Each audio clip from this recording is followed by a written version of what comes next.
All right. What's going on, everybody? This is Frantz Derenoncourt Jr. live. Thank you for joining us. Part 3 of Haitian History 101. Gonna have a great session today.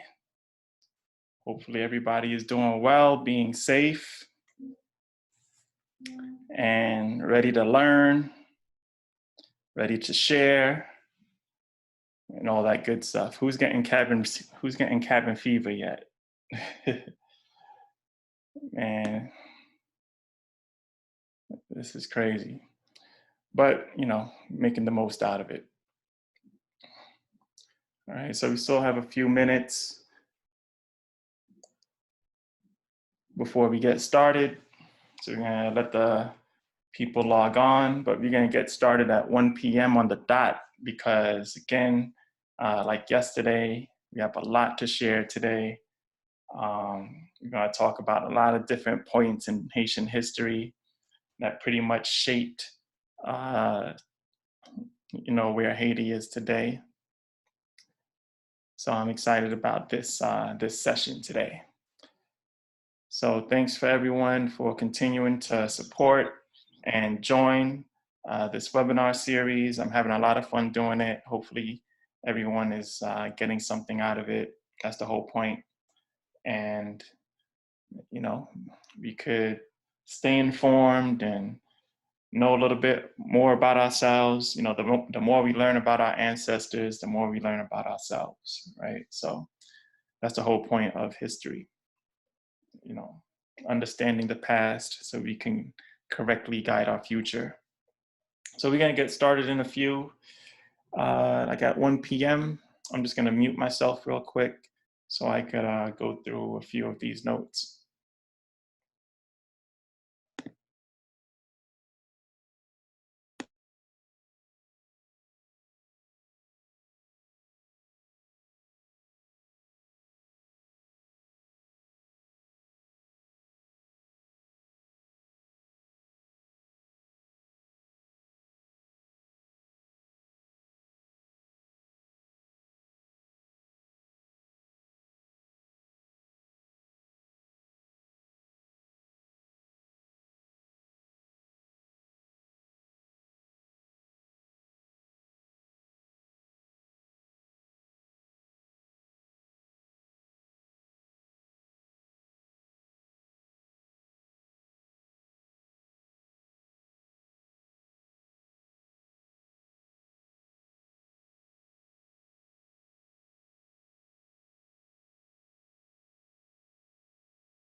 All right.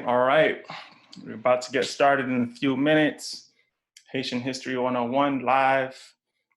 This is actually part 3 of the series where we're going to be talking about, well, on Monday we talked about the Arawak Kingdom with the Taínos, the Spanish invasion, yesterday, Tuesday, we talked about French and slavery and revolutions and independence. And today we're going to be talking about the empire, the kingdom, and the republic. So I'm excited about this session. This was a very interesting part in Haitian history, right? Because usually we talk a lot, from 1804 up to 1804, and we don't really talk as much about after 1804, like right after 1804, like 1805, 1806, and all that. So I'm excited to talk about this part in history. So we're gonna get started in a few more minutes. And this will be recorded. Hopefully everyone got I sent the email out yesterday, last night, with the recording of yesterday's program. I pretty much just recorded it, put it on YouTube, and I sent out the YouTube link. So probably what I'll do in the chat room, I'll put up the YouTube link from yesterday's program, so that you guys could have access to yesterday's. Yesterday was a good program. Talked a lot about Toussaint Louverture, and the Maroons and stuff like that. It was pretty good.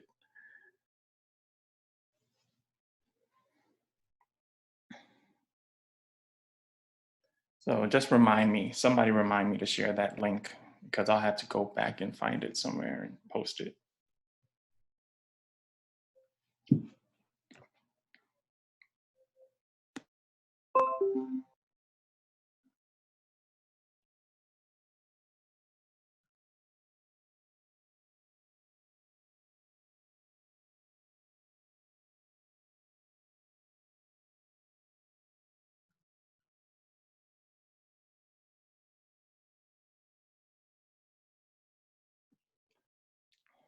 And also, I have a pretty cool announcement. Tomorrow, you'll be having a very special guest that will be joining me and Dave. Someone that I learned a whole lot of Haitian history from. So I'm excited about that. So, but I gotta confirm it first before I spill the beans. So just wanna make sure I confirm that before I let you guys know who it is. But I mean, if you know me, you follow me, you probably could figure it out. But I'm excited to have this person join us tomorrow. Tomorrow's program is gonna be crazy. Tomorrow's program is the United States invasion of Haiti. So that's gonna be deep as well.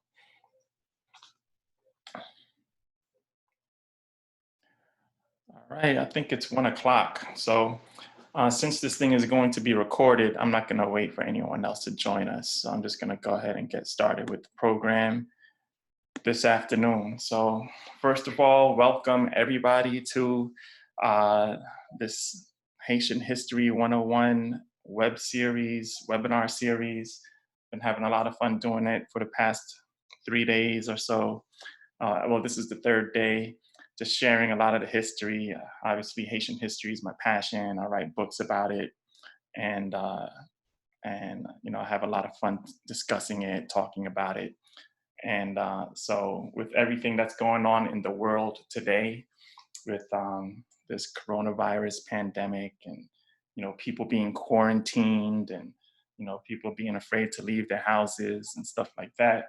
I figure we take advantage of the situation that we find ourselves in, right? And we're all on our computers and our laptops and our cell phones anyway, so why not learn something new?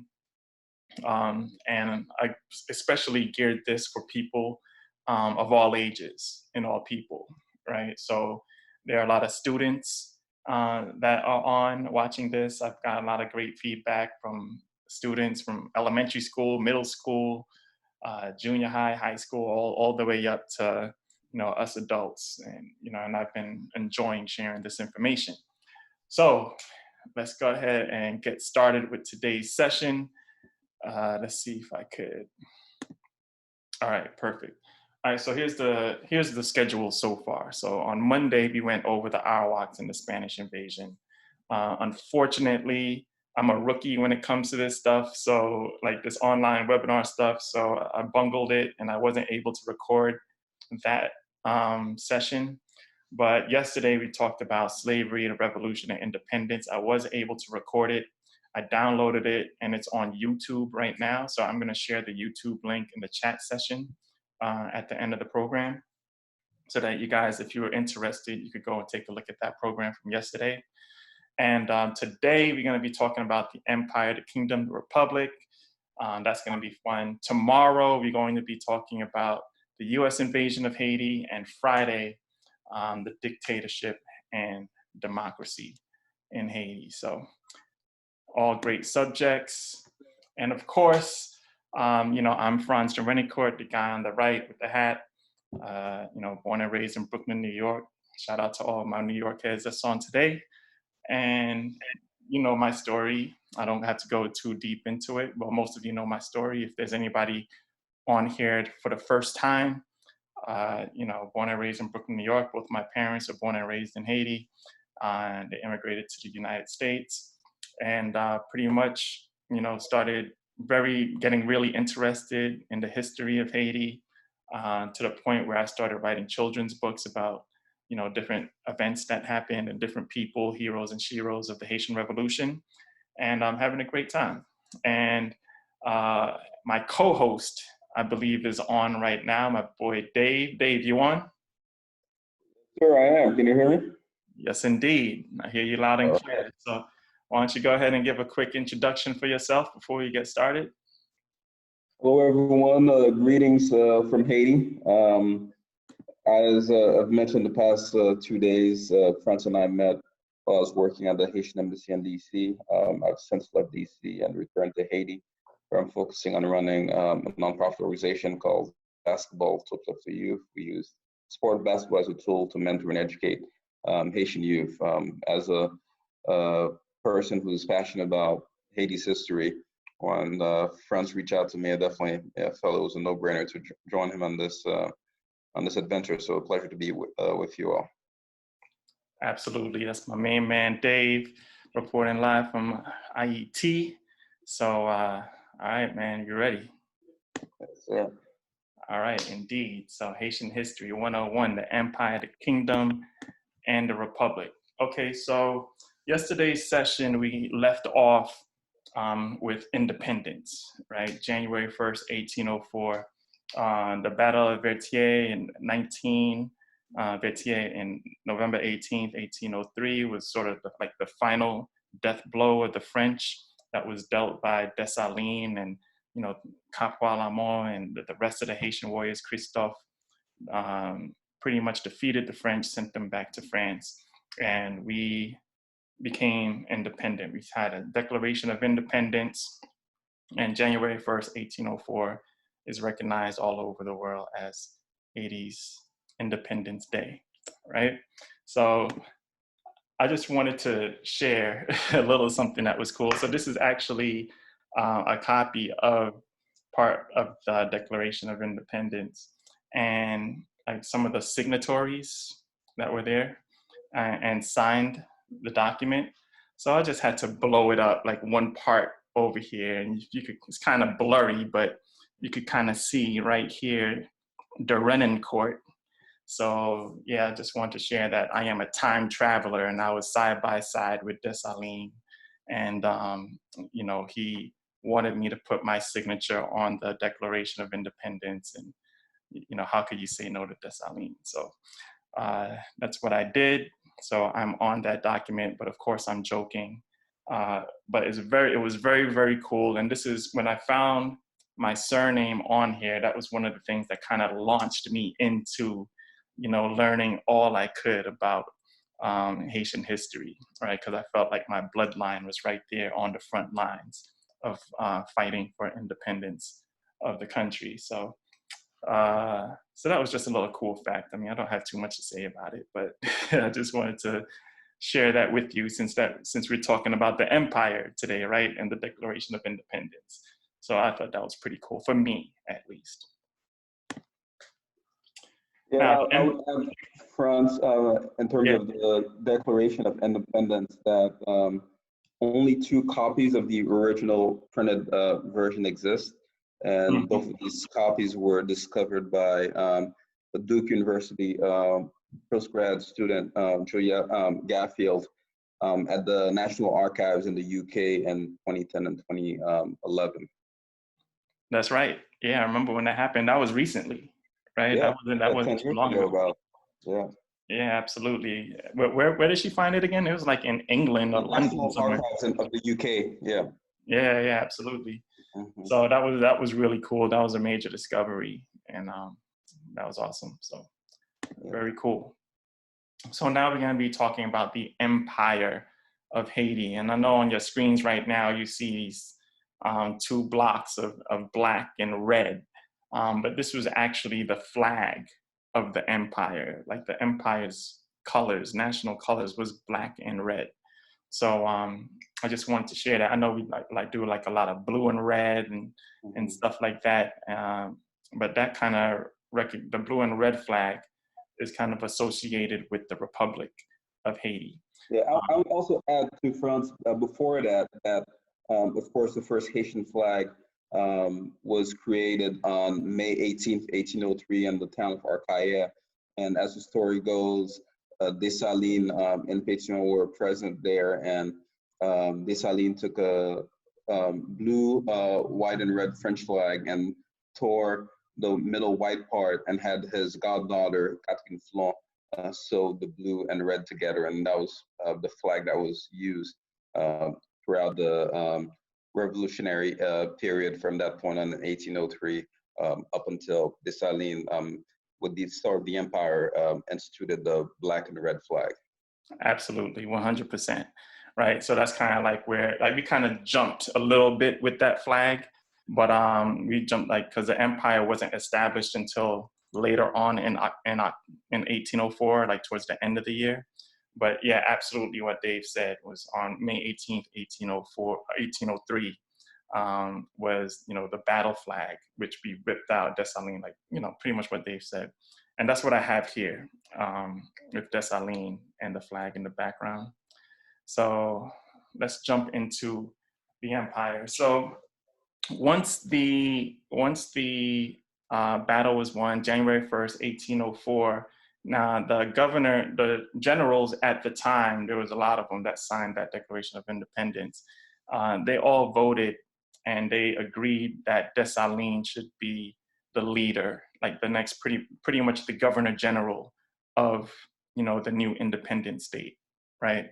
So Dessalines took on that leadership role and started, trying to direct the country to where he felt, the country should go.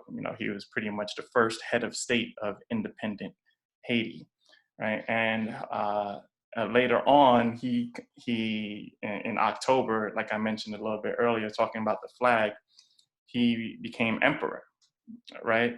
A lot of the history, like why did he make himself emperor? Well, a lot of people say that he made himself emperor. Some people say that they wanted him to become emperor because Napoleon in France had designs of becoming emperor of France. I think his coronation date was in December 1804. So Dessalines followers, they said, no, well, you have to become emperor before him, right? So on October 8th, 1804, he was coronated and he became Emperor Jacques, Emperor of Haiti. And if you notice, and of course, that's his wife, Marie-Claire-Rose Félicité, who became Félicité, Empress Félicité of Haiti. And I know if you guys see over here how Haiti is spelled, right, with the Y, Hayti. That's how it's spelled. That's how Dessalines, at least, and during the Dessalines' reign, is how he spelled Haiti. Because Haiti was the name, which was the indigenous name of the island, right? Haiti, which was the Taino name for the island. And then the name was changed with the Spanish invasion to Hispaniola. And then when the French came along, it was Saint-Domingue. So Dessalines did not want any part of the island to be French. Well, he wanted to at least eliminate as much of the French influence on the island as possible. So he changed the name from Saint-Domingue to Haiti, and he spelt it Hayti as a tribute to the Taínos. So that's why he spelt it that way. I know it's spelled different. I wanted to add too that, as you mentioned, the Taínos named the island Haiti, and that was the pronunciation of it. And the interesting thing is that in French, the spelling is H-A-I with two dots, which is called the itrema in French. So the sound is still, you still have the Haiti sound in French too, and in Haitian Creole too. And interestingly enough, the British, a lot of Brits I've met, they pronounce it as Haiti still, as opposed to Americans. So that's very interesting. Yeah, yeah, and even Haitians, they call Haitians rarely say Haiti. Well, maybe when they speak in English, they say Haiti, but in Haiti they say Haiti. Yeah, right. Yeah, so that's what it is. Okay. So now next. Okay, so I want to get into, I'm jumping a little bit, but we're gonna reverse back just a little bit. But I just wanted to share, because Dessalines' reign was very short, but he had a lot of vision for the direction he wanted to go with Haiti, right?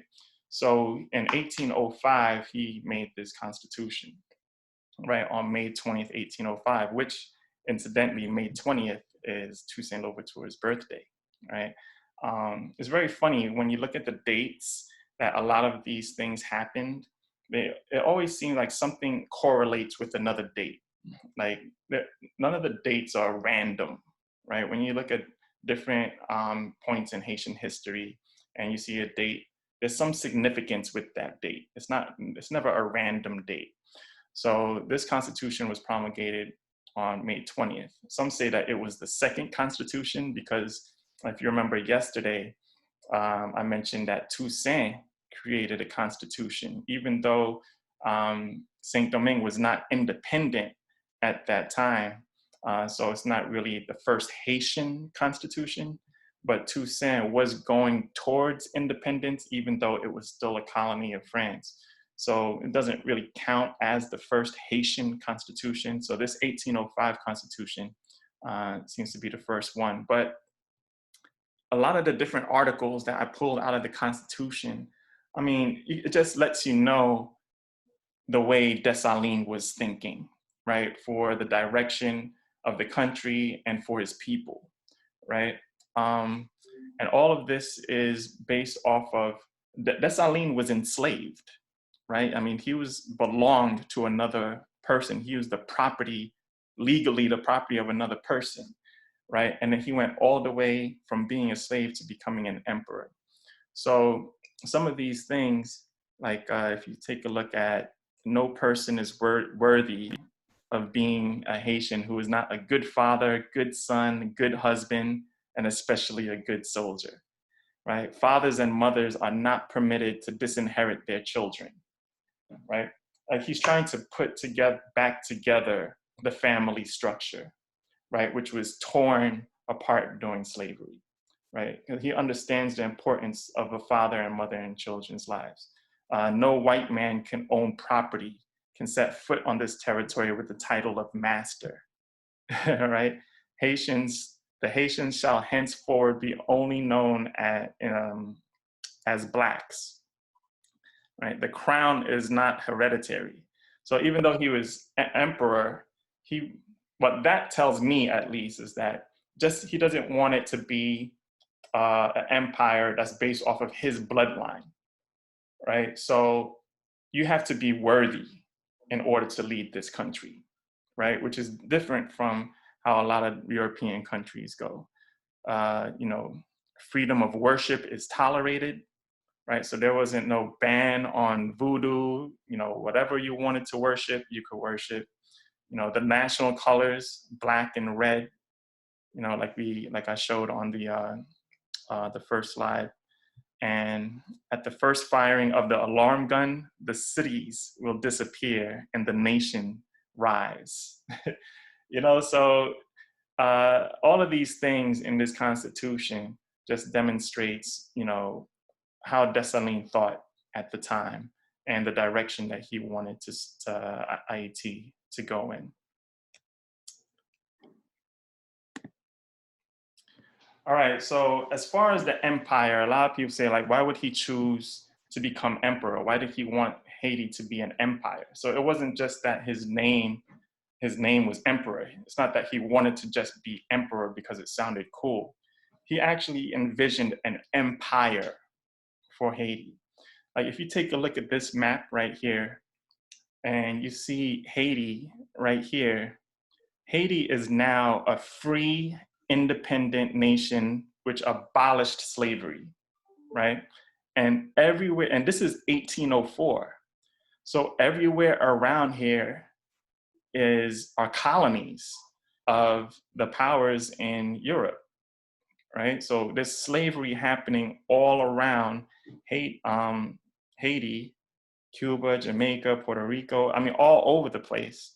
And Haiti is just this free, independent Black nation. But Dessalines' vision was to build an empire, and he wanted to free all of these islands around him to be part of the Haitian Empire. Not necessarily saying that he wanted to go to Cuba, defeat slavery, and rename it Haiti. No, okay, fine. You could be Cuba, you could be whatever you want to be, but you're part of the empire, right? We started here in Haiti, where we abolished slavery.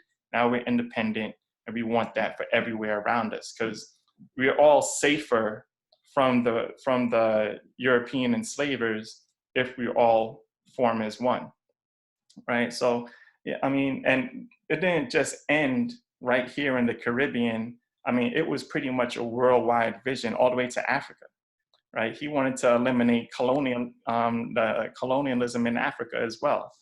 So when we talk about empire, he had a real big vision for Haiti.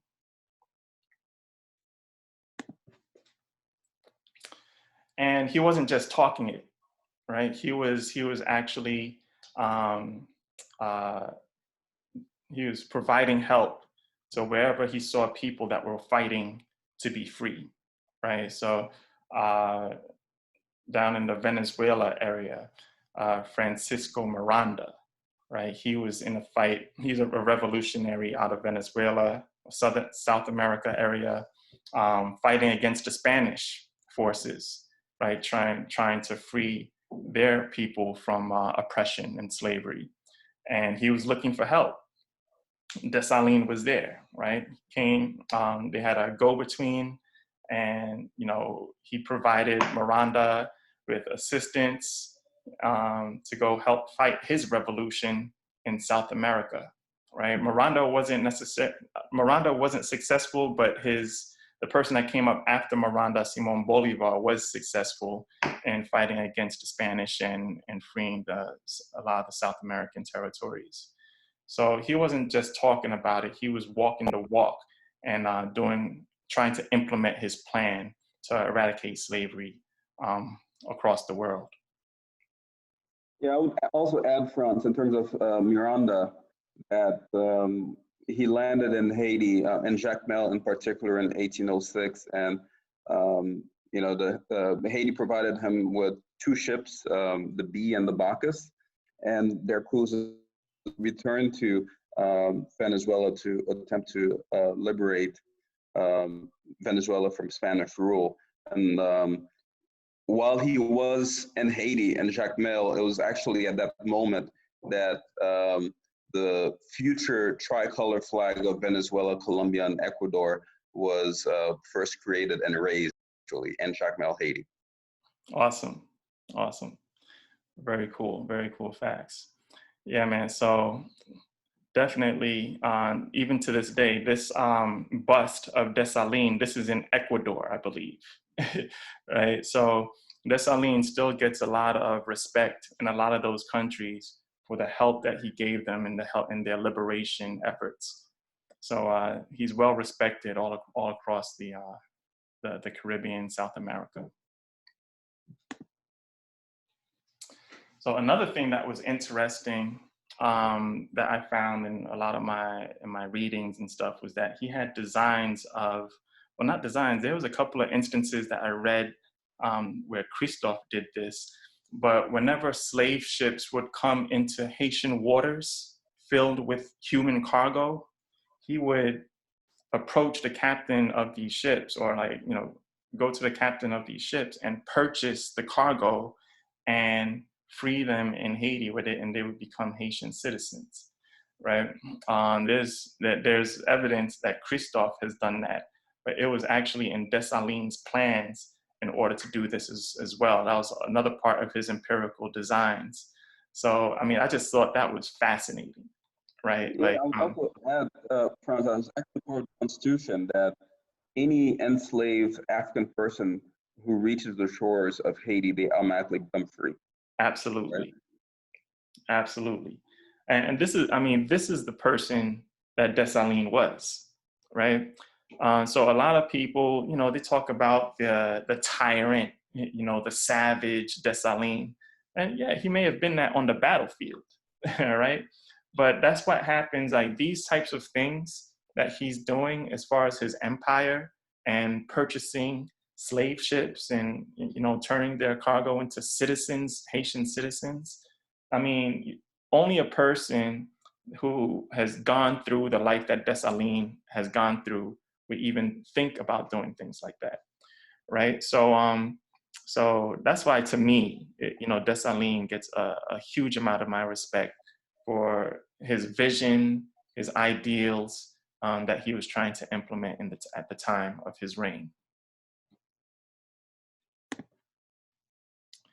So as far as Haiti, the economy, right? So Haiti was built as a plantation economy, right? It was built to make money.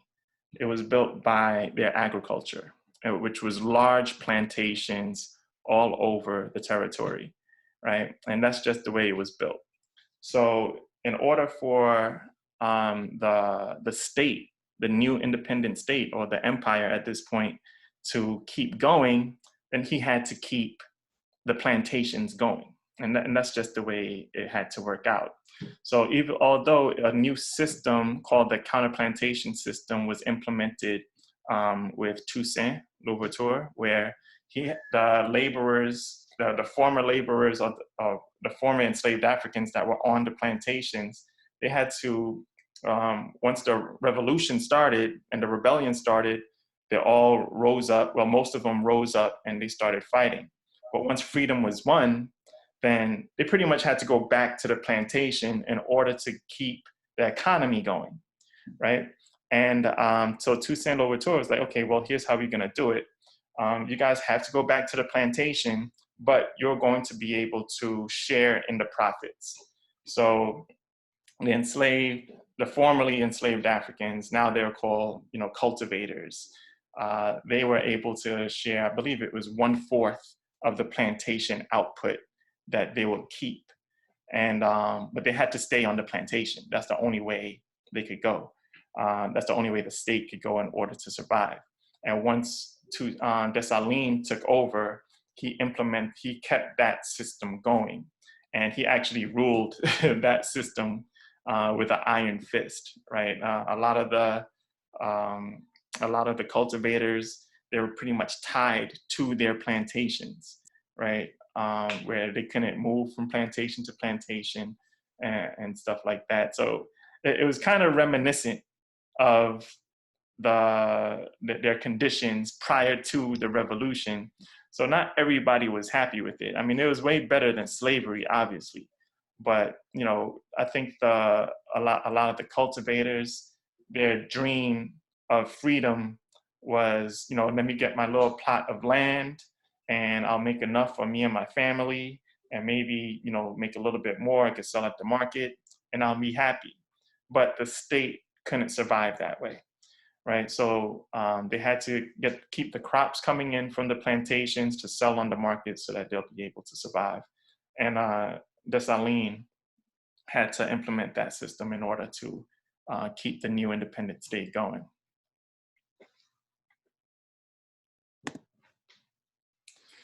So also, one of the things that Dessalines did was he noticed that the Spanish side of the island. So remember now, it's still two countries, right? So you still have Santo Domingo on the east and Haiti, the new independent nation in the west.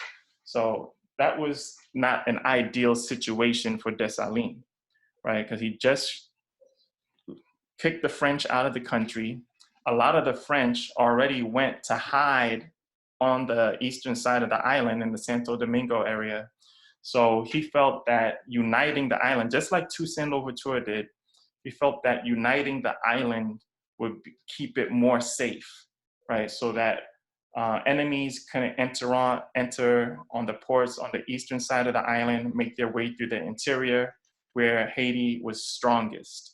So he attempted to invade the eastern side of the island, Spanish side of the island, but it was a fail for the most part, right? They went there. He went there with the army, and they attempted to subjugate a lot of the people on that side, and they pretty much gave a lot of resistance, and he ended up going back without fulfilling his mission, which was to unite the island. So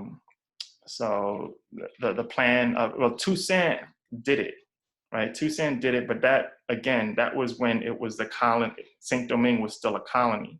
So when Toussaint went to the Santo Domingo, and they gave Toussaint the keys to the city, pretty much, that was still under French control, Saint-Domingue, right? So Toussaint was attempting to add Santo Domingo to become part of the French territory. Now Haiti is independent. So all the stuff that Toussaint was doing was pretty much in the name of the French. Now Dessalines is trying to do this in the name as a Haitian state.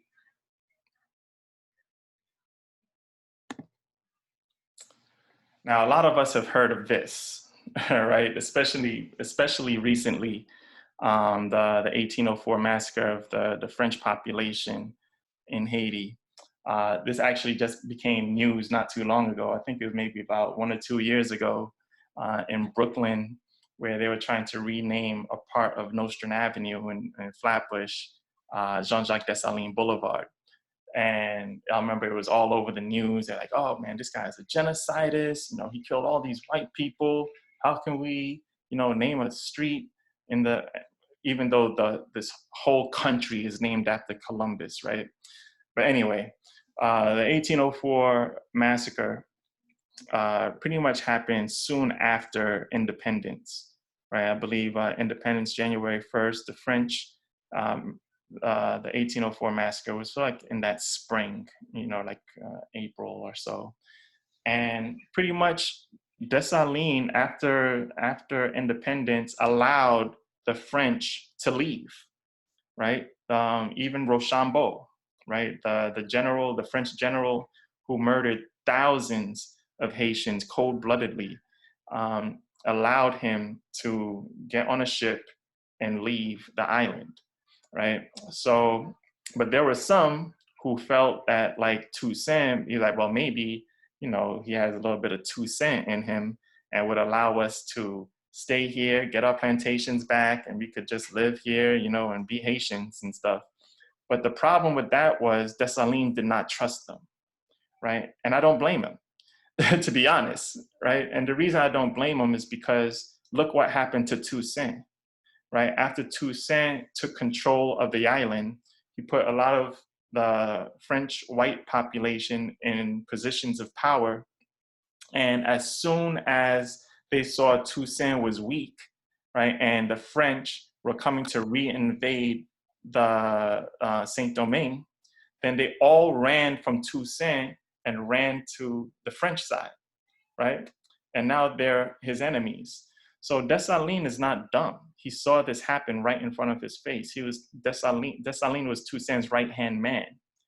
Okay, so even though he didn't make any decisions, all the decisions were Toussaint.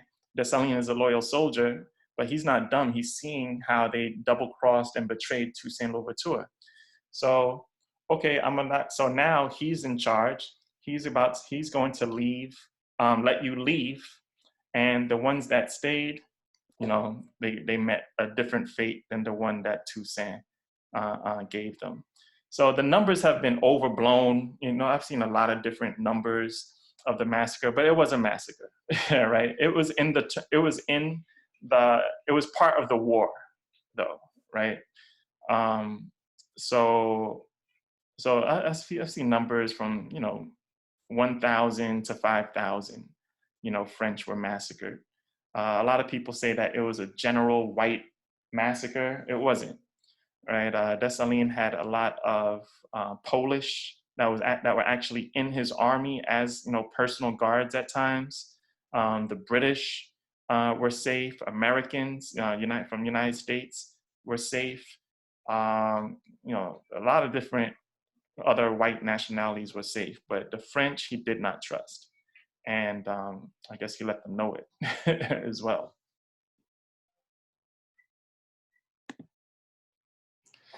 Another thing that kind of like where Dessalines struggled with, not necessarily struggled, because his idea at the time was we need to keep all of the plundering and the corruption under control, right? So he input a lot of tight trade regulations because there was a lot of contraband trade happening all over the island.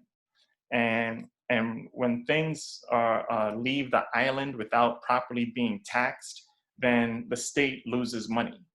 And Dessalines wasn't in a position where he could lose money trying to build up a brand new independent state, right, in its infancy. I mean, we're talking about 1-2 years into a brand new state that has a history of hundreds of years of slavery.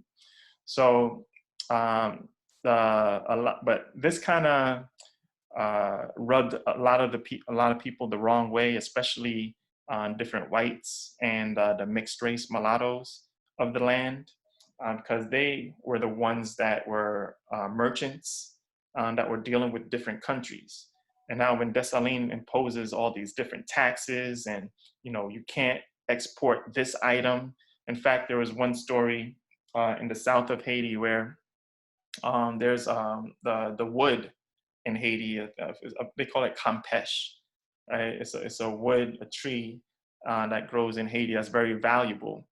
And there was this one entrepreneur, I forget his name at the time, it's a white guy. He, had, peasants or whoever, cut down, a lot of these trees, put them on a ship, and he was getting ready to send the ship out to, a different country to sell the wood. Dessalines heard about it and went down to where the ship was, docked with all the wood, asked what was happening. They told him, oh yeah, we're about to sell this. It wasn't on the books. And as a statement, he burned that whole shipment, right, to the ground, which is worth a lot of money. But it was things like that that was like, man, you know what? He's they're being disenfranchised. Like they're starting to see him as more of a tyrant than trying to have tight control under these things.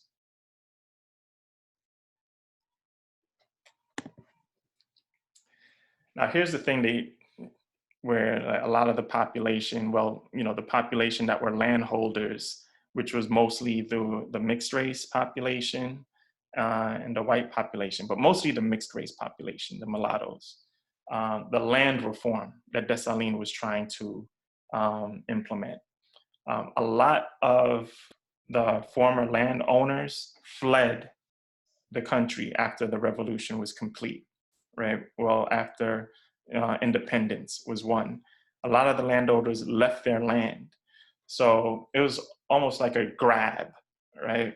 A land grab, but the state took control, was trying to take control of all of that land that was left by the former proprietors. But the mixed race, the mulattoes who owned a lot of land already, they were grabbing the best lands, right? That were in their territory in the South, where they controlled most of it. And Dessalines wasn't having it. He was like, no, you don't get to grab this land. that doesn't necessarily belong to you. And the mulattoes, they were like, well, this was my father's land. So blah, blah, blah. The fathers that didn't even recognize them as being their sons, right? But they're claiming that this is their father's land and that land belongs to them.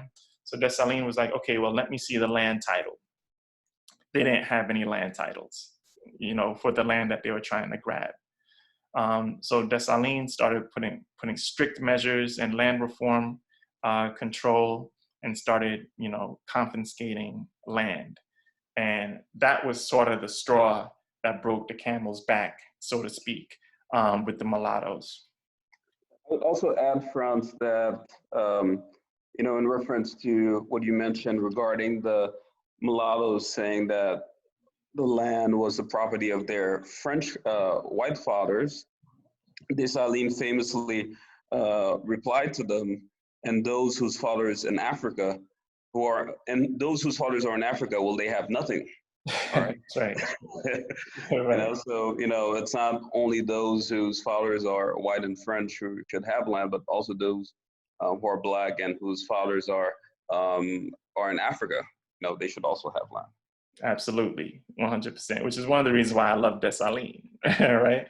It's like, okay, you're being real selfish. How about these people that worked the land for centuries? How about their families, right? So he's trying to be fair in this whole situation, and other people are trying to profit. But like I said, they didn't like it, and that started, he started making a lot of enemies at that point. They already didn't like him, right, at that point. And one of the reasons why they didn't, there were many reasons why the mulattoes didn't like Dessalines. But one of the things that particularly irked them was in the Constitution, Dessalines said, well, if you're Haitian, you're Black, right? End of story.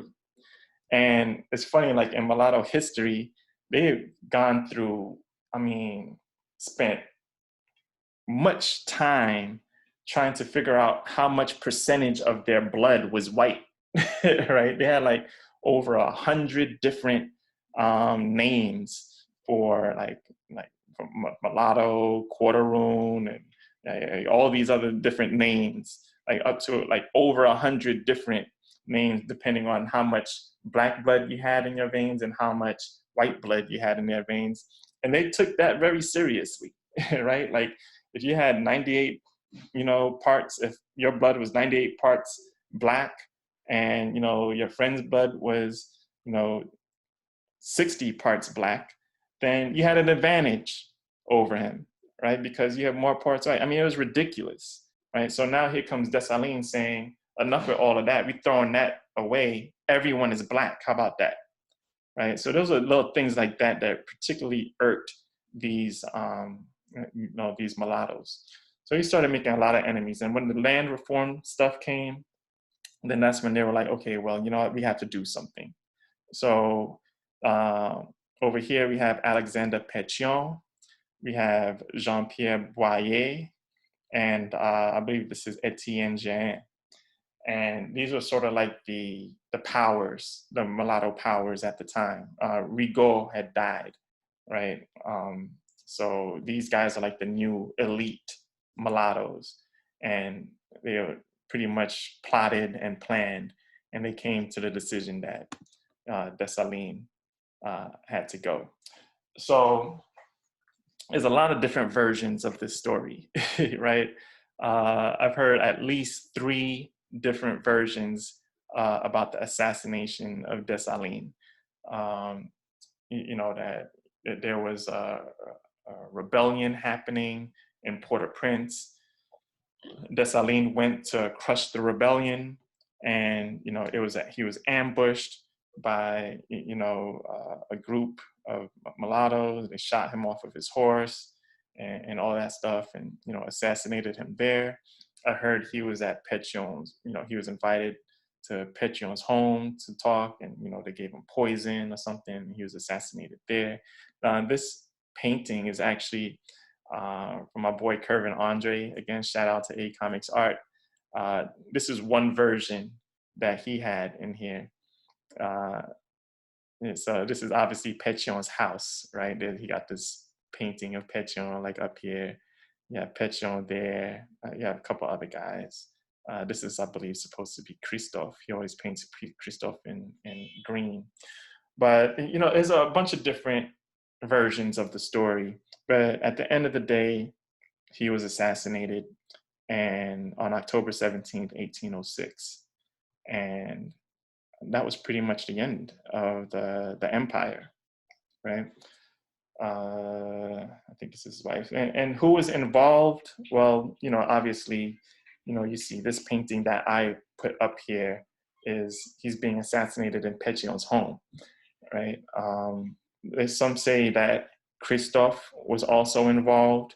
I mean, I don't know how much I believe of that, you know, because I believe Christophe respected Dessalines, you know, a lot. Named his firstborn son after Dessalines, right? Jacques Victor. So, you know, I don't know how much I believe, and you know how our history is, depending on who you read history from, they're always trying to divide us, you know, so you have to kind of like go and look at the facts and kind of make your own decision about what happened in our history, especially when it's written by other people. So I always question everything. But that's just me.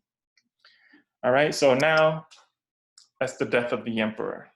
I Okay. would also add, Franz, regarding Dessalines' death, as you mentioned, there are a lot of different versions of the story regarding exactly as to where he died. But in the version in which he was assassinated at Pont Rouge, at the Yeah. entrance of Port-au-Prince, he had, I wanted to have folks understand that it wasn't just a battle of mulattoes against blacks, that Charlotin Malcadieu, who was one of the high-ranking officers in Dessalines' army, was a mulatto, and he actually died trying to save Dessalines, and Dessalines cried out to him for help. So it wasn't completely just blacks versus mulattoes, and that you also had some mulattoes who were with Dessalines. Yeah, absolutely, 100%. I mean, even Bois Tonnerre, the author of the Declaration of Independence, was a mulatto and a firm Dessalines disciple, Dessalines follower. So it wasn't necessarily, you're correct, it wasn't mulattoes versus blacks. So there were a lot of mulattoes in Dessalines' camp, and there were even blacks in the South, you know, that were with Pétion. So it was more of like a class war. All right, so okay, so October 17th, 1806. Now what? So now the two strongest, the two most powerful men right now in the country is Christophe and Pétion, right? Christophe pretty much controlled the north, and Pétion controlled the south. Now with Dessalines out of the way, they're like, okay, let's see if we could make something happen where we could, you know, get along peacefully. So Pétion said, you know, we could create a democracy, a republic, blah, blah, blah. And Christophe was like, okay, well, let's see what you guys could, you know, let's see what we could come up with. So Pétion pretty much comes up with, okay, we'll make you president of Haiti, pretty much. You'll be president of Haiti, but we'll have a Congress and we'll have a parliament and we'll have all of that stuff. And when Christophe took a look at the situation, he saw that he didn't have any power at all, that all the power laid with the parliament and the Congress, which was pretty much controlled by Pétion and the mulattoes. And he would have just been sort of like a figurehead for the blacks with not that much power. And Christophe was not having it, right? So, and that created a civil war. That right there created a civil war where, you know, Christophe marched on Port-au-Prince, and, you know, Pétion, you know, gathered his army. They fought to a standstill. So Christophe goes back to the north and starts creating his own territory, and Pétion stays in the south and starts developing his territory. And this is pretty much how it divided out. So up here in the north, you have the Kingdom of Haiti, which was controlled by Christophe. Now, just to let you guys know, he didn't just leave Port-au-Prince and say, I'm going to be king of the north. That's not how it worked, right? Like but the kingdom didn't actually start until 1811. The death of Dessalines was 1806. So but this map that I found over here was a pretty good map that kind of like laid out the geography and the republic. So Pétion pretty much took control of the south of Haiti, and he created a republic, which was the Republic of Haiti, which is pretty much still like a dictatorship because he, controlled everything. He named it the Republic, but they didn't have any like voting and presidents and stuff like that. So that's pretty much how this laid out. So now let's talk about the kingdom. So over here you see that Christophe still kept the black and red flag, but he added his coat of arms in the middle, which is pretty cool. We don't really see that coat of arms too often on the flag, but that was particularly for King Henry Christophe, and he used the same Dessalines flag, put the coat of arms on it. So he was crowned King Henry I, March 28, 1811. He had a whole coronation ceremony. He had the priest, he had everybody was there. Dessalines' wife was there. His wife became queen. It was a huge ceremony. And this is Haiti's first royal family, first and only royal family, may I add. After King Henry's reign, there were no other kings of Haiti. So King Henry was the first and last king, and his reign was the only monarchy in Haitian history. Although we did have another emperor, the afterwards. Absolutely, yeah. So Dessalines was the first emperor, but there was another emperor later on in history with Suluk. So, but as far as the monarchy, the king, Henry was the only one. And this is a painting of his children over here. This is Jacques Victor right here, yep. Right, named after Dessalines, and then his two daughters. And this painting, this original painting, I believe, was hanging at the embassy at one point, right, Dave? Yeah, and actually that was one of the highlights of my time at the embassy. So this painting was hanging in the Palace of Sea, as the story goes. And after Christophe died in 1820, his doctor, who's rumored to be a Scottish man, returned to Scotland with the painting, right? Mm. And it pretty much remained in his family's possession for almost over a century. And it eventually ended up being auctioned off at an art gallery in New York City. I believe this was in 2017 or 2018 while I was still at the embassy. We found out about it, and I remember Ambassador Altador asked me to reach out to the art gallery because the Haitian government was interested in buying this painting. And this was actually the first time that he became aware of the existence of this painting. It had never been divulged before. And so the Haitian government felt the need to make sure that it was in our possession. And so we were able to do that. Ambassador Altador, I remember he went to New York to make sure that we got the painting. Although I think it was the Brooklyn Museum that had bid on it, and we were able to convince them to have the Haitian government acquire the paint. So very cool story. Very dope story. Very dope story. Yeah, man. I remember I was there. I saw it. I visited the embassy often during that time, and it was hanging right there. So I got a picture with it and everything. So very cool part of Haitian history. All right. So like during the Kingdom of Haiti, there so many things happened. A few of these things happened prior to the kingdom. Like for instance, the creation of the Haitian currency. So after the Civil War and the country split between North and South, really it's called South and West, is the territory where Pétion controlled, and Christophe controlled the North, like we saw on that map. So Christophe realized that, okay, we need to develop a currency. right? Like we don't really have a currency, but really the people were living off of the land. Everything that the people needed to live off of grew pretty much wild, right? They could just go outside. They had, food. They were farmers already. They'll grow their own food. They sell, they'll have stuff in the market, which is pretty much like a barter. They'll trade different things, but they didn't necessarily have a currency. So Christophe understood that he had to create one. And so in his trying to figure it out, he's like, well, what can we use, right? And one thing that they came up with was the good, right? The good that used to grow wild all over the country, sort of like a pumpkin looking thing. But the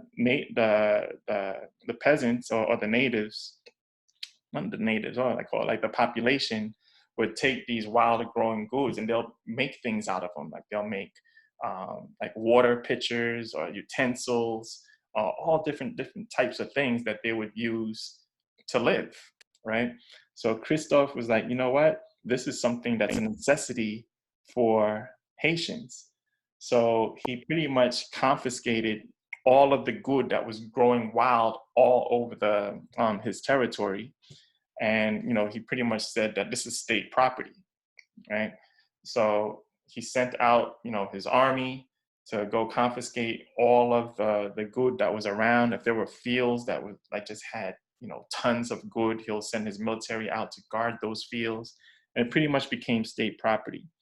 And once the population needed the good, they would have to trade the Christophe to get their goods, right? So they would trade in like coffee or any other thing that was of value that grew in their land, pretty much, plantation products.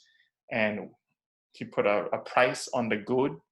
So they'll bring the good, they'll bring the coffee, let's just say it was coffee at the time, they'll bring so many pounds of coffee and Christophe would pay them in good, in their goods that they needed to use to make their things to live off of. And with the coffee that he got, he would trade it with other countries for money, right? And then he put, and he would get paid in gold for the most part. And then he created a currency, he minted currency. And so all the money that he created was backed by the gold.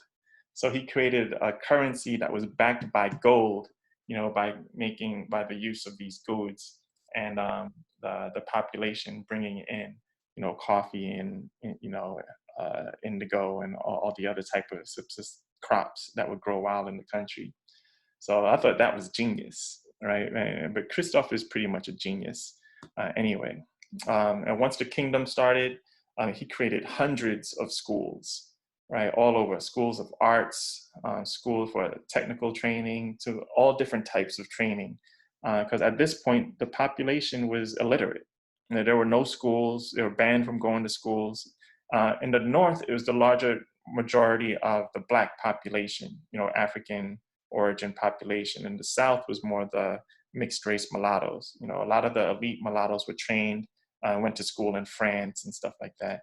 And so more of them were literate, but the Black population were mostly enslaved, for generations.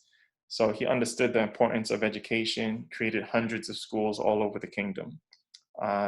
Christophe, just like Dessalines, did not want anything to do with the French, right? Obviously, and he preferred, England over France. So he got a lot of teachers from, Great Britain. In fact, he started teaching English throughout the kingdom over French. Yeah, I would also add that part of that influence comes from the fact that Christophe was actually born in British Grenada. That's right. Yeah. Yeah. So he actually was an Anglophone and an Anglophile because of that, of his birthplace. Absolutely, 100%. Yeah. So the currency that I was talking about that he meant for Haiti, it was so good, right, that other countries came to him so that they could mint their currency. So Haiti not only had their own currency backed by gold, it was one of the top currencies in the world. And other countries came to Haiti to have Haiti mint their currency, which is pretty cool. And Christophe had a navy, 200 plus ships, merchant ships, navy ships. There was ships always in the harbor, coming in from countries all over the world, with different products, trading with different countries. Also, he had the plantation system as well. He restored thousands of plantations along the north.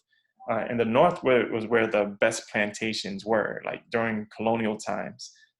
You had the massive plain that was surrounded by mountains, and you could pretty much, the land, the fertile land there, it was so rich, you could grow anything. So he restored those plantations.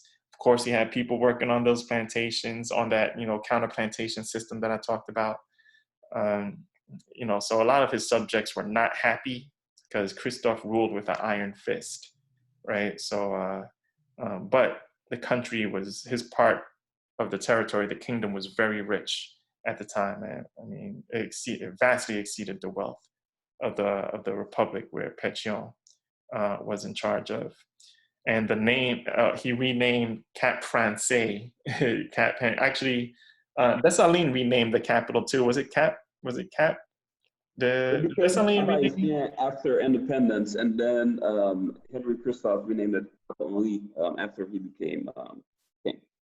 Oh, okay, all right. Oh wait, yeah, that's right, because the capital during Dessalines' reign was Dessalines, Marshal Dessalines, yeah. Yeah, that's right. So and then it went back to the capital being in Cap Haitien again, and he renamed it Cap Henry. All right. Okay. Also, yes, the Code Henry. So that was his, pretty much like his constitution, right? That was the laws of the land, right? And it was very detailed, it went all over the world, and it was like applauded as like, wow, this is really good. There are a lot of different quotes, nothing that white men have been able to,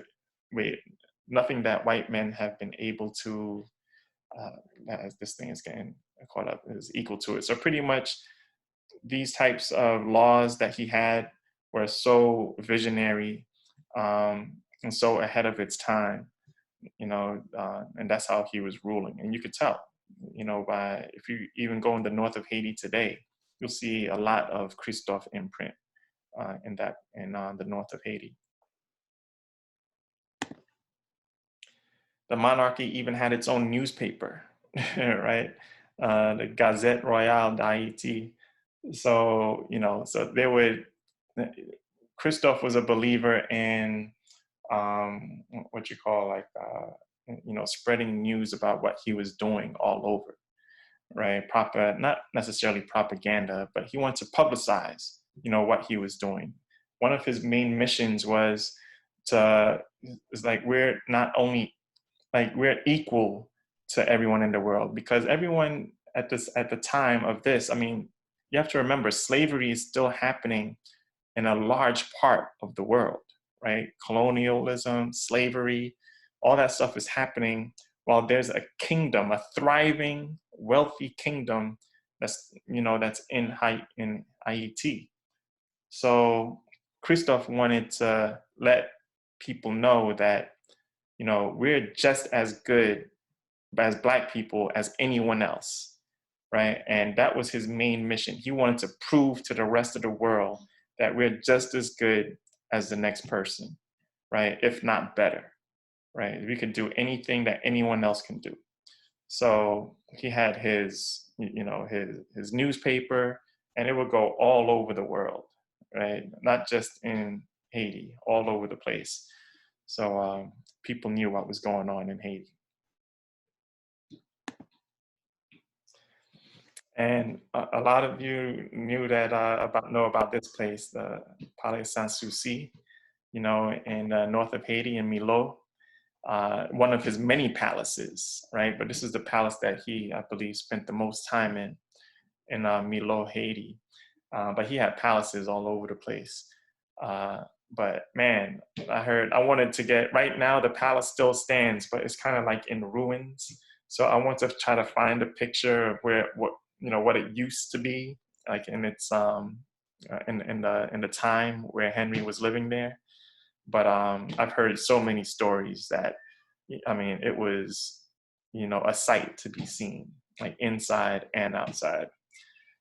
And I visited the ruins of Palais Sanssouci a few years ago, and man, it's beautiful, and even now. So I can only imagine, what it was back in the early 19th century. Yeah, regarding the Palace of Soucy, I would also add, France, that the name, for those who don't speak French, means no worries.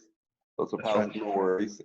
That's So right. it's meant to be a peaceful place for King Christophe, and that it was also partially damaged in the mid 9th century during the earthquake. So that's why it's in ruins to this day. Yep. Yeah, absolutely. There's also another story, real quick, Dave. I heard about, you heard of the Maroon Sanssouci? No. Yeah, so there was a Maroon, like during the time when Christophe and Dessalines were on the side of the French. Well, not Hmm. on the side of the French, but when they were during the whole Toussaint Louverture time. One of their main things that Leclerc had them doing was trying to put down the bands, the Maroon bands that were going all over the country. And one of the leader Maroons was named Sanssouci, and he was a particular rival, like these of Christophe, because the Maroon bands, when Toussaint, Dessalines, and Christophe pretty much called the truce with the French, the Maroon bands didn't join with them as well. It kept on being independent out there. So Sanssouci was one of the main Maroon leaders, and he was a particular rival to Christophe. So when Christophe and Dessalines and Pétion decide to leave the French and get back to the rebel side, Sanssouci was one of the main guys that didn't want to submit to Christophe and Dessalines. And Christophe pretty much set a trap for Sanssouci and murdered him. And so that was kind of like one of the things where it's like, wait a minute, so Christophe named his palace Sanssouci, right? And they said that maybe it was to erase the thought of the Maroon leader Sanssouci. But I don't know, there's all these different types of stories out there. I just thought I'd share that one. Hmm. All right, and of course the Citadel. I mean, one of the wonders of the world. The largest fortress in the Western Hemisphere. I mean, I don't know if there's enough words to describe it. I mean, it's just one of those things where you just got to go see it with your own eyes, right? I mean, it's a marvel. It's actually stems from Dessalines, who wanted to secure the country and gave each of the generals a mission to build forts, all over the country. And Christophe was in charge of the north, so it was his job to build, his fort. But the fort that he built was nothing short of, amazing.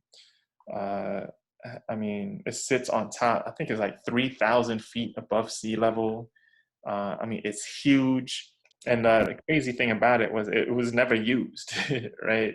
And this cannon, it's like over, I don't even know. I mean, there got to be at least 200 cannon, in that fortress. Yeah, it has the largest collection of 18th century armament in the Western Hemisphere. Yeah, yeah, yeah. I mean, it's unbelievable, right? That was built during that time and so high up on the mountain.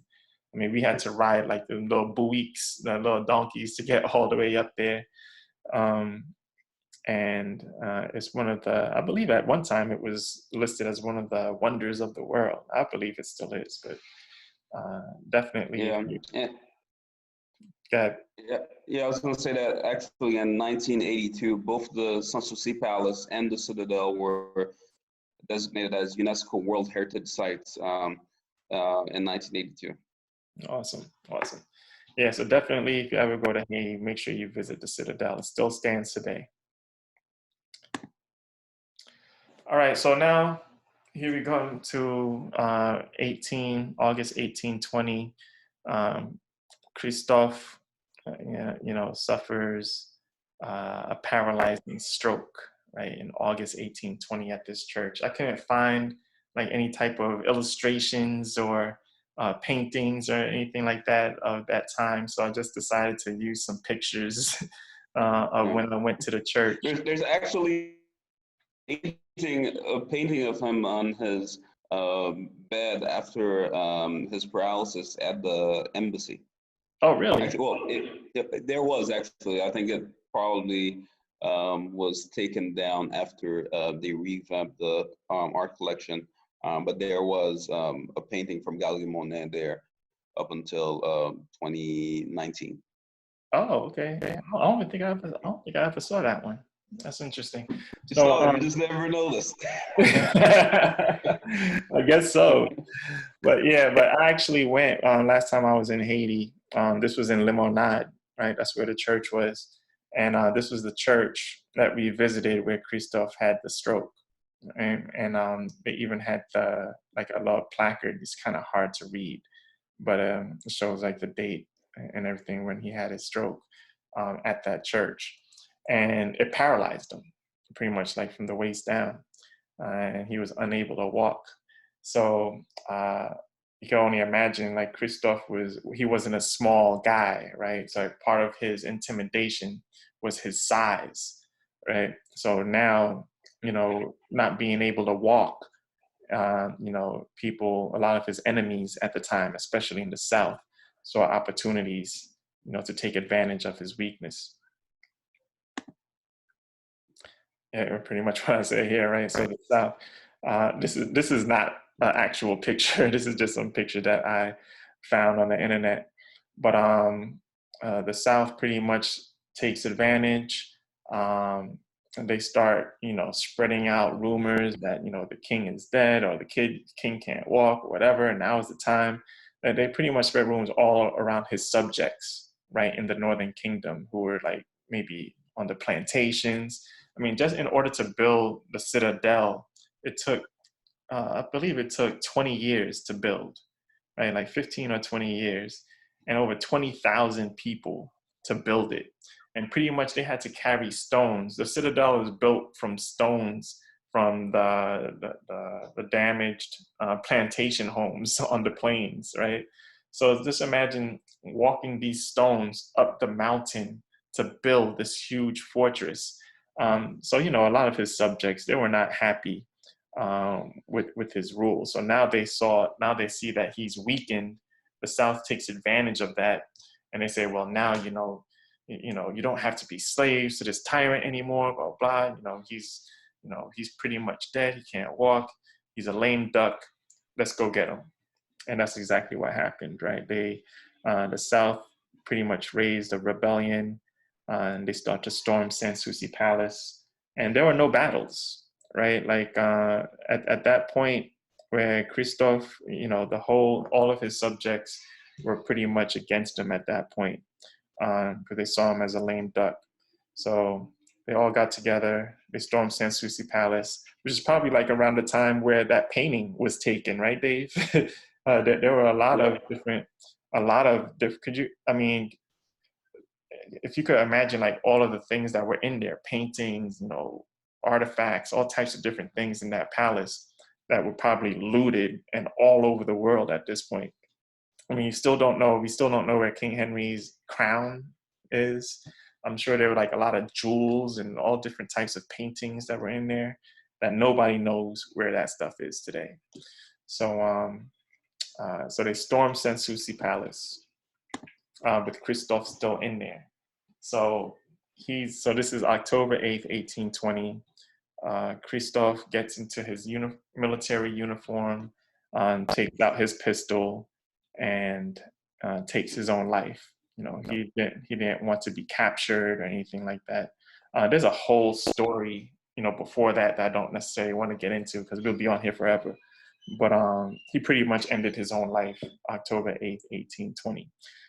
And it's funny, like I was talking about the dates. October 8th is another date in history. October 8th, I believe 1804 was the date that Dessalines was coronated emperor, right? So I think all of these dates, are in tune with each other. And Christophe, he probably took that date in particular to take his own life.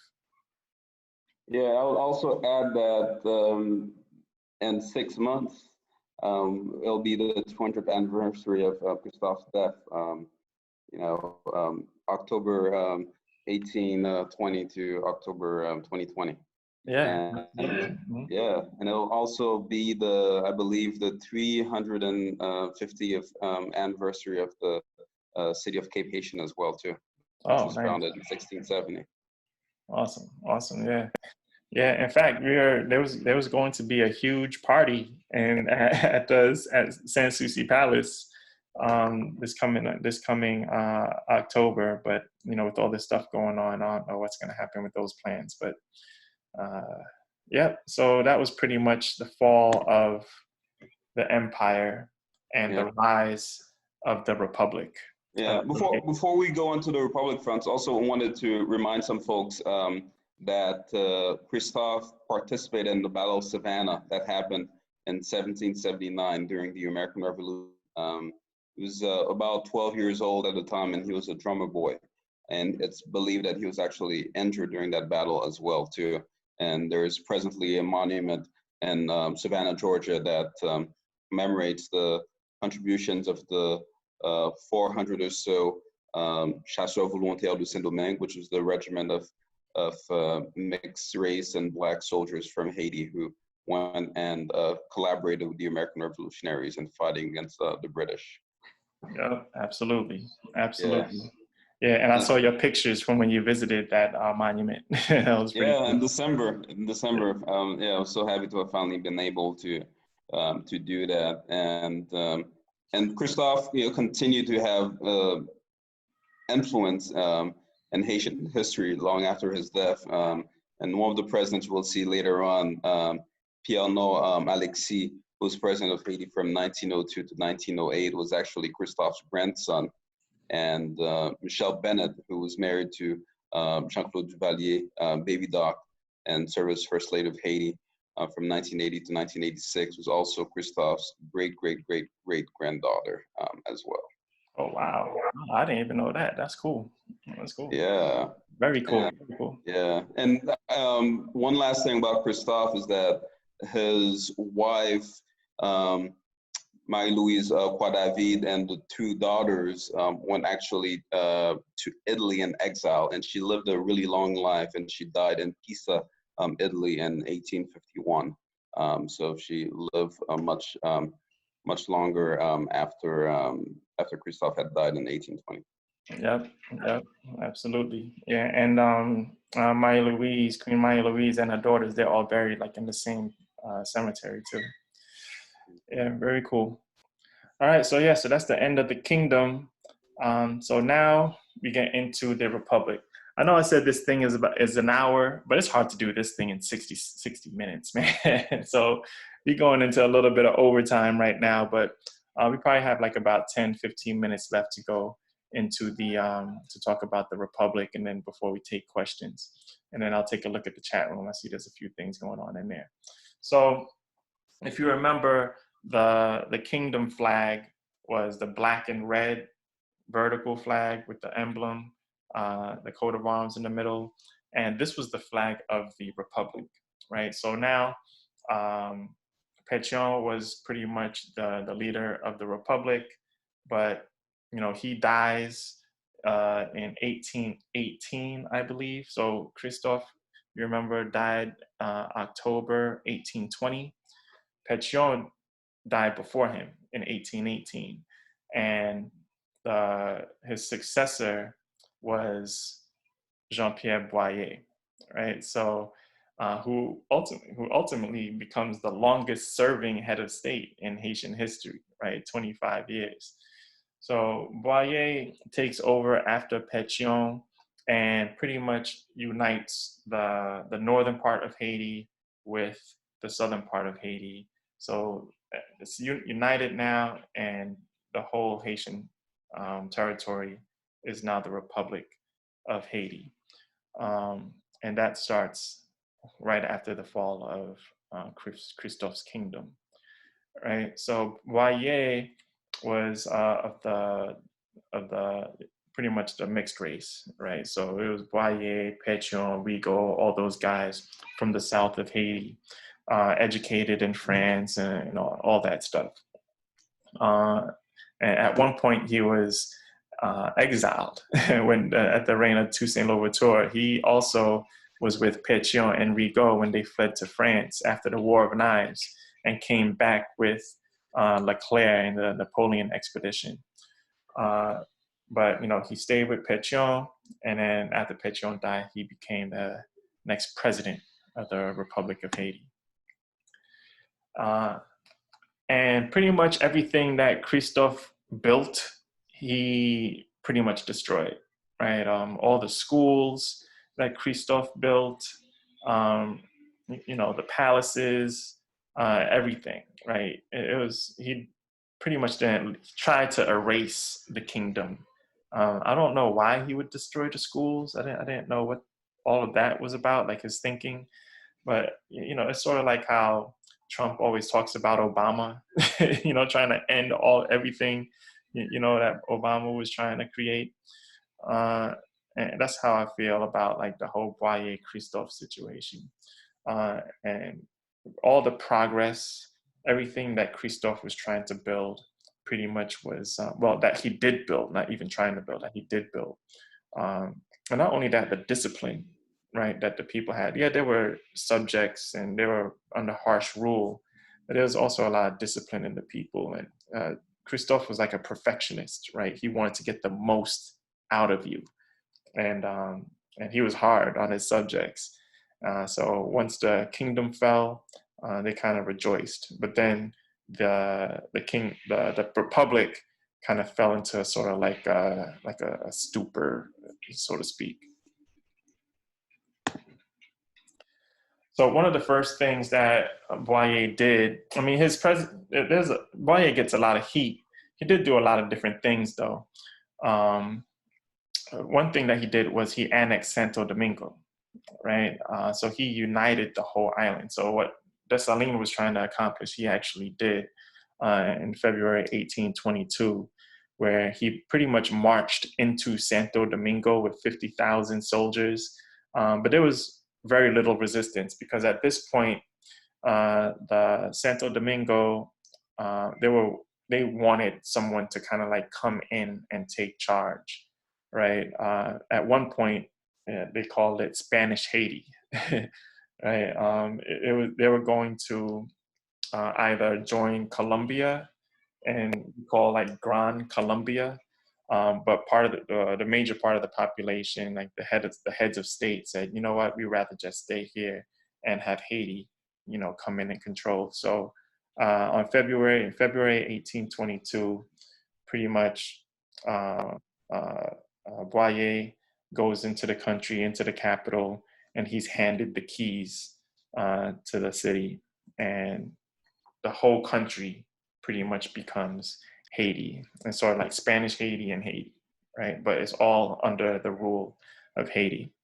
And Boyer controlled that up until 1843. Yeah, I would add to support what you said earlier.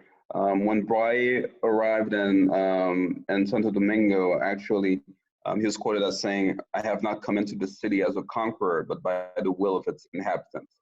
And right. That the people did want to have sort of like a stronger leadership there on that part of the island. And he actually, once the entire island became united, he divided into 6 departments. So almost similar to how the island was divided into 5 kingdoms prior to the arrival of Columbus in 1492. Right. Very cool. Yeah. Yeah. So he came in there with his large army, but there were no battles. There was no resistance. Right. He pretty much was handed the keys to the car to run things. So that's how that went. Right. And also during this time, during Boyer's run at the presidency, he kept up the supporting of other countries fighting for freedom, right? Just like how Dessalines did, just like how Pétion did with Bolivar. The Greek were actually going through it with the Ottoman Empire. And Haiti had a wide reputation all over the world as, the first, they overthrew their oppressors, their enslavers, and now they're this independent nation. Actually gave a lot of encouragement and hope to oppressed countries all over the world, oppressed colonies all over the world. They all knew about Haiti's story. So once the Greeks started their revolution against the Ottoman Empire, they were seeking help. And one of the first nations they looked to for help was Haiti, because they were pretty much in a similar situation. And, they were pretty much asking for their help. And Boyer was at the presidency once they received that call for help. And Boyer sympathized with them, right? Even wrote them this long letter saying, we recognize you as an independent state. Haiti was the first country to recognize, independent Greece, and their fight against their oppressors. As far as help, Boyer was like in a tough situation because he didn't have a whole lot of money. He just annexed Santo Domingo, so he has this whole country. It was very poor at that side of the country, the Spanish side. So a lot of his resources was going into building up, his new territories.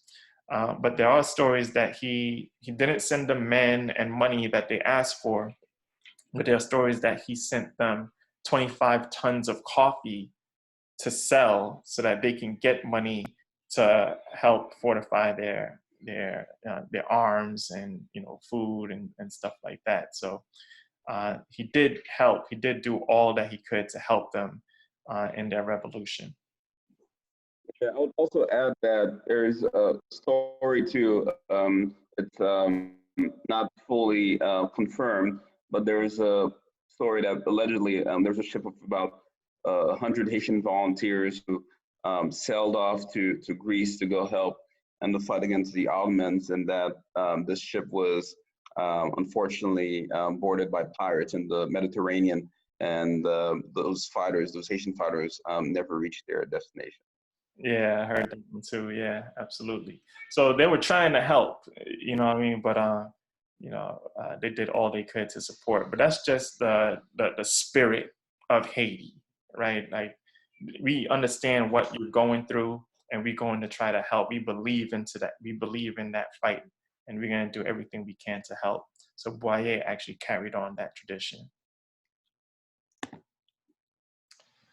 And also under Boyer, he was very instrumental in Black migration, from the U.S. in 1824, while slavery was still happening in the United States, right? So this is years before the Civil War, right? So they're trying to figure out, the leaders in the United States, they're like, man, what are we going to do with these Black folks, blah, blah. Most of the Blacks that they wanted to migrate from the US were free people of color, right? So people weren't getting rid of their slaves. Slavery was still happening at that time. But the free Blacks, they were trying to figure out what to do with them.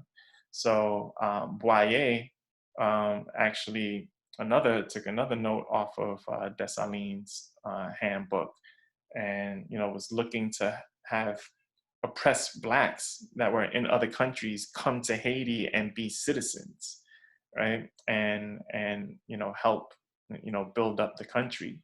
So I think like about 6,000 Black people from the United States actually migrated to Haiti under the Boyer government.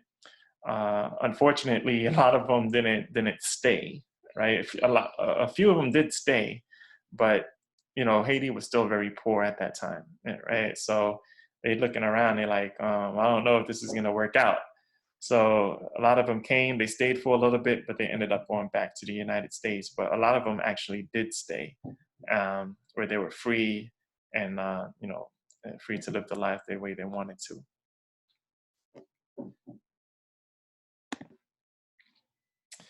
Now, here's what Boyer is really known for, right here, is the indemnity to France.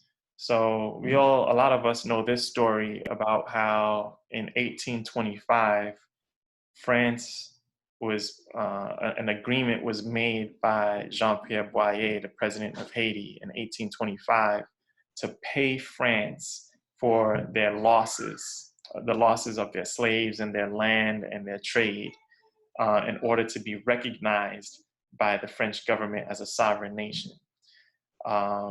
And so this huge debt, it was, at first, the agreement was 160 million francs that the Haitian state was to pay back to France, right, in order to be recognized as an independent sovereign nation, which is ridiculous the way I think of it, but it was agreed upon, and that debt placed a huge burden on Haiti for over, I mean, to this day, we're feeling ramifications. Haiti's feeling ramifications from that debt, I believe. So yeah, I mean, it was not paid off until 1947. Some years, 80% of the government's revenue went towards paying that debt, right? And also 30 million, and of course, Haiti didn't even have the money to pay. So they had to take out loans from French banks with extremely high interest rates, right, to pay back this debt to France. I think the first payment was like 30 million. They had to take out a loan of 30 million francs from French banks in order to pay the first payment. So that placed a huge burden on Haiti for decades, and the country went through it at that point. Yeah, I would also add that the 150 million francs and today's currency in US dollars is estimated to be well over $20 billion. Yeah, absolutely. And this is in 1825, right? So, I mean, you can only imagine. I think how much was it? How much did the U.S. pay France for the Louisiana Purchase? I think it was $15 million. Yeah. So, but I have it right here. So France in 1804 for the Louisiana Purchase, which contained 74 times more land, right? So it was a huge burden on Haiti that affected its economy up to this day. And Boyer, it wasn't something that was agreed upon across the whole board. I believe it was almost like a side. Boyer kind of did this autonomously, right? Without everyone. It wasn't like it went through Congress and it was approved. It was something that Boyer did on his own, and he felt that that's what the country needed in order to be recognized by all of these other countries. And I would add that during Christophe's reign, when he was alive, they offered the same, France offered the same type of debt. It's like, okay, well, we'll recognize you if you pay us back for our slaves. And the messenger that France sent to Christophe put him in a body bag back on the boat to France, right? So that's how Christophe would have handled that situation, did handle that situation. But Boyer looked to take a different route. So eventually, Jean-Pierre Boyer was ousted, about 20 years after the whole debt situation in 1843.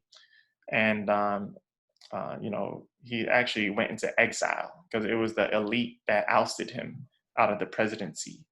So they ousted him. He went into exile in Jamaica. He was in Jamaica for a little while and then ended up back in Paris where he died in 1850. But that was pretty much, for me, he did some okay things, with helping Greece and, trying to get migration back to, trying to get Black people to migrate to Haiti, annexing the whole island, stuff like that.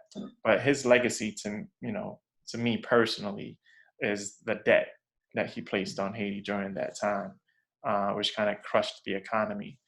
So, you could make your own decision on how you feel about Boyer. That's what this whole thing is about. So just sharing the information. And Yeah. also after the ousting of Boyer, that's when the Spanish side of the island became independent.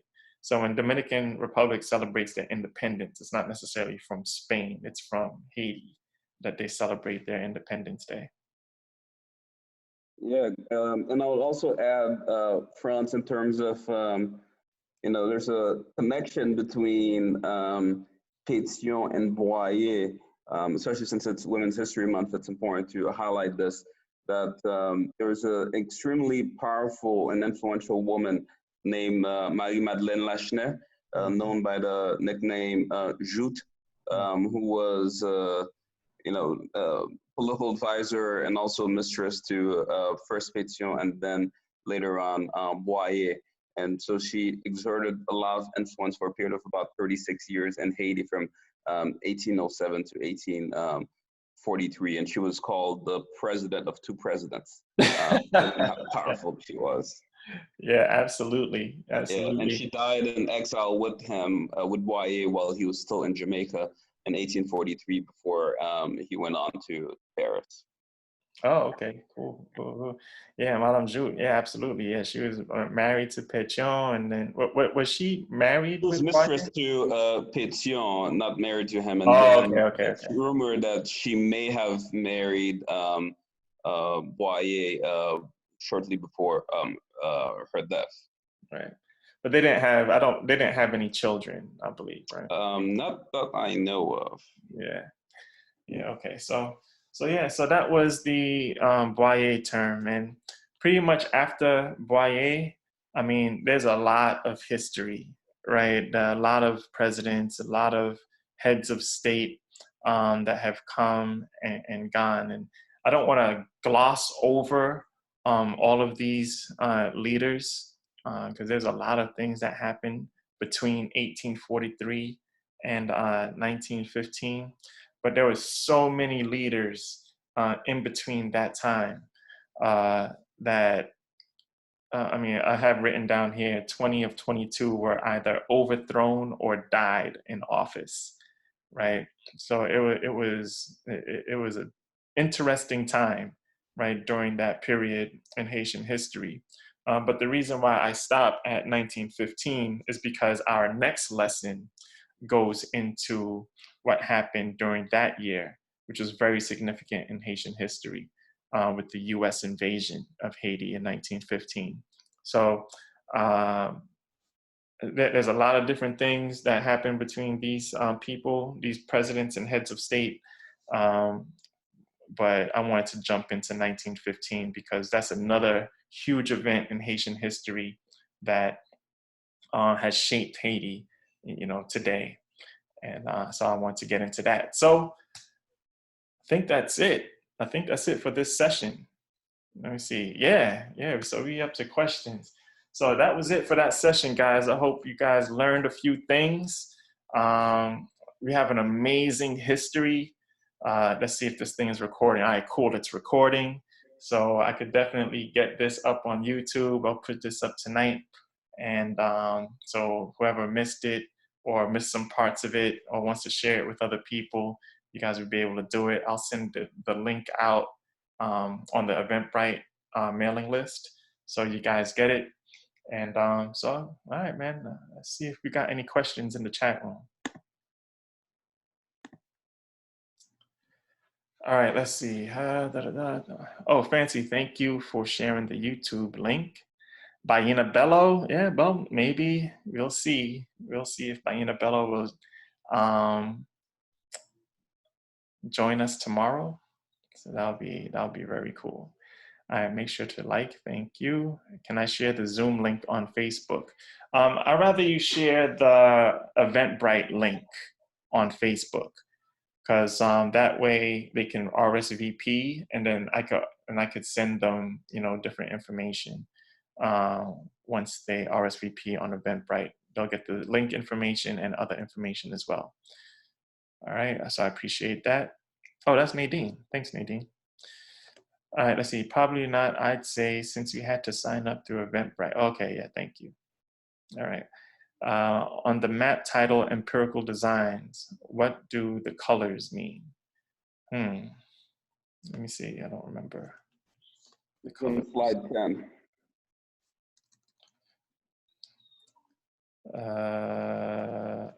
Oh, these colors? No, Empirical Designs. Yeah, I think you're talking about the ones highlighted in yellow. Oh, okay, yeah. I guess that just highlights the boundaries, the borders of the different countries, so you could kind of see, what's Guatemala, what's Belize, what's Honduras. It just kind of makes it a little bit easier to follow the map. So I don't think the colors mean anything. I don't know for sure, but I think that's what that means. Those islands are highlighted too because geographically speaking, that's not where they're located. So they're further down between Puerto Rico and South America, just so you could see their names and identify them. They place them there, but geographically speaking, they're between Puerto Rico and Venezuela. Those islands highlighted in yellow. Gotcha. All right, cool. Let's see on map. Okay, that was a tough decision to make, and that's why he probably got killed. I'm thinking he's talking. They were talking about Dessalines' decision, to kill the. Yeah, absolutely. I mean, you could only imagine the pressure that Dessalines was under. I mean, to bring a state with a history of 200, 300, 400 years of colonization, right? To now you're this independent state and you have hundreds of thousands of people that you're leading, and you have to make a decision on the best way for everybody, not for one particular group of people, right? So it's for everybody to feel like, okay, we just won this war, now we're free, now we're independent. What does that mean for everybody, not one particular group of people? So yeah, that's a lot of pressure. So let's see, what role did the Roman Catholic Church play in this divide that reigns and spread like the coronavirus in our community to this day? Well, yeah, the Roman Catholic Church was definitely there at that time. Well, during Dessalines' reign, like you saw in the Constitution, Dessalines was very, very tolerant of all faiths, right? So there was no Catholic Church that was like, okay, this is the state religion, right, is Catholicism. It was more like, okay, you want to do voodoo, you do voodoo.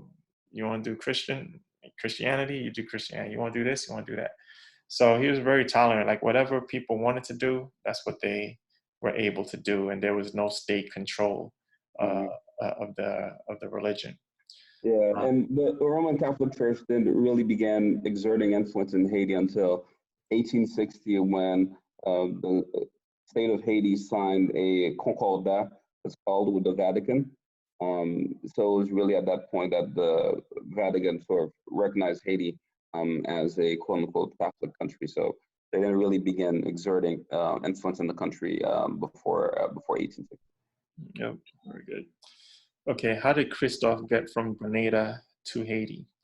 I believe Christophe in Grenada, I believe he was enslaved. He was a slave, yeah. He was born to a slave mother, and he was taken as a slave from Grenada to Haiti as a boy. Yep. Yeah, so that's how he got to Haiti. All right, let's see. I did not know we lost two awesome forefathers in the month of October. Yep. My firstborn is October 17. Wow, Dessalines after. Yep. Yeah, man, October, there's a lot of dates in October in Haitian history. Like October was a busy month. Sanit Belair was killed in October 5th. A lot of different things that happened in October. What about Christophe's son? Christophe's son was killed, right? Christophe's son was killed. I believe he was killed during the raid on Sanssouci Palace. Yeah, on October 18th, 1820, after Christophe had died. So about, 10 days, exactly 10 days after Christophe had died. So funny, talking about dates, today is March 18th, so 6 months from now will be October 18th. Yeah, and another October, another October date. Yeah, Yeah, and he was actually, he was 16 years old, so he was the heir apparent to the throne, and so they didn't want to continue the kingdom, and so that's how he was killed. And his mother and his two sisters were spared, and they left Haiti for Italy. right. Yeah. Let's see. Such a damning statistic. I'm not sure which statistic. The indemnity, the debt that Haiti had to pay to France, Oh man, about yeah, 80% of the revenue going to France in some years. yeah. Could you imagine? Just imagine your paycheck, that what you bring home every month, and 80% of that has to go to a debt for something that you can't even see or touch or feel, right? Mm-hmm. Something that you did years ago to free yourself of some. It just doesn't even make sense in my head, right? So, uh, and 80% of the government budget had to go to paying towards that. Let's see, Boyer made a deal with the French devil and he had to pay up. He is not the only president to have done this. Yeah, unfortunately, you're right. Let's see, Boyer needed white approval. Yeah, yeah, his daddy was a white man, right? So definitely needed some type of approval, but at the expense of what? Speak more about Boyer's rationale for indemnity to France. I mean, it's such a crazy topic, right? Like he wanted, because at that time, the France, the British, the United States, and Spain pretty much embargoed Haiti. Haiti was able to thrive mostly from like a lot of contraband trade at that time, but they didn't really recognize Haiti as being an independent state because Haiti was a terrible example for the colonial powers, right? And the leaders during that time, especially during in the United States, I mean, you had racist leaders, you know, all over in these and these people had colonies all over the place. So they're looking at Haiti as this independent nation of Black people. That's a bad example.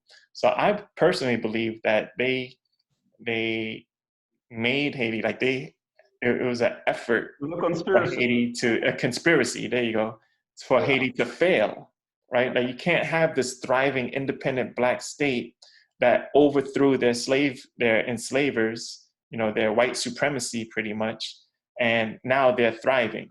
So all of those superpowers at the time had to combine in order to crush Haiti economically, so that it won't survive. That's my personal opinion of what happened. And Yeah. Boyer was instrumental in making that happen because I believe Christophe, even if there were gunboats in the harbor or whatever, Christophe would have went to war before he would have agreed to pay these devils 80% of the state's revenue. You know what I mean? Definitely. You know, I mean, some people say like, oh, Boyer, you know, he didn't want to go back to war with France, and you know, he wanted that, you know, this that, but I don't know, you know, so uh, I don't know. Yeah, I would also add that, in terms of the conspiracy for Haiti to fail, that although Haiti became independent in 1804, the U.S. didn't actually recognize the country until 58 years later in 1862. That's right. At the start of the American Civil War, when the U.S. government under Abraham Lincoln actually recognized both Haiti and Liberia at the same time in February 1862. Yep, absolutely. So we got our independence in 1804, and the United States didn't even recognize Haiti as being an independent nation until 1860s, which is ridiculous. But of course, they were still trading with Haiti and during that time, right? A lot of contraband trade and everything like that. So, but they didn't recognize them as a sovereign nation. All right, let's see.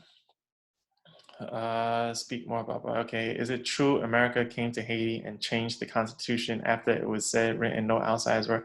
Well, that's what we're going to be talking about tomorrow. So tomorrow's webinar is going to be about the U.S. invasion of Haiti. And yes, that is true. That did happen.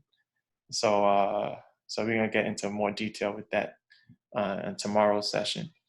Let's see, can I ask you to add slide numbers next time? I found this very helpful when attending giving presentations. Man, that's just more work for me. So Just so some of you guys know, I mean, Frantz has been sending me some of these presentations at 1:30 in the morning. We do review before we finalize it. So a lot of work and effort goes into this. So kudos to Frantz for doing a lot of the heavy lifting. yeah, man. So we'll see about the numbers. We'll see if I could manipulate it. Let's see. August is also a busy month in our history. Yes, it is. I have connected the Bag Turner Revolution, Nat Turner Revolution, okay, to ours and to astrological events such as eclipse. Oh yeah, August is huge. August is definitely huge in history all over the world. You know, not just to Haiti. So Boyer was a double agent for France. Is how I feel. Yeah, no way he led so long without opposition. That recognition was part of their ploy to get rid of the newly freed blacks. Yep. Abraham was cornered after abolishing slavery. Yeah, Abraham Lincoln felt that, you know, he said, okay, yeah, we don't want enslaved Africans here. We don't want slavery. But he did believe that blacks and whites shouldn't live in the same society. That was Abraham Lincoln. So yeah, still a racist by today's standards. Yeah, absolutely. That's a great narrator. Exactly. So yeah, man. Okay, so I think that's it. Let's see. Let's get to the sponsors. I need to do the sponsors in the middle of these programs. So all right. So of course, sponsored by Thoroughbred Books. You know, I got my 4 books available where I talk about a lot of this stuff. You know, it's great for kids, it's great for adults, just to shore up on your Haitian history. In fact, my latest book, Sheroes of the Haitian Revolution, is currently out and doing very well. So you could go to the Thoroughbred Books website and order any of these books, except for Makandal. Makandal is sold out at the moment, but I'm pretty stocked up on everything else. And also another sponsor, Dave, take it from here.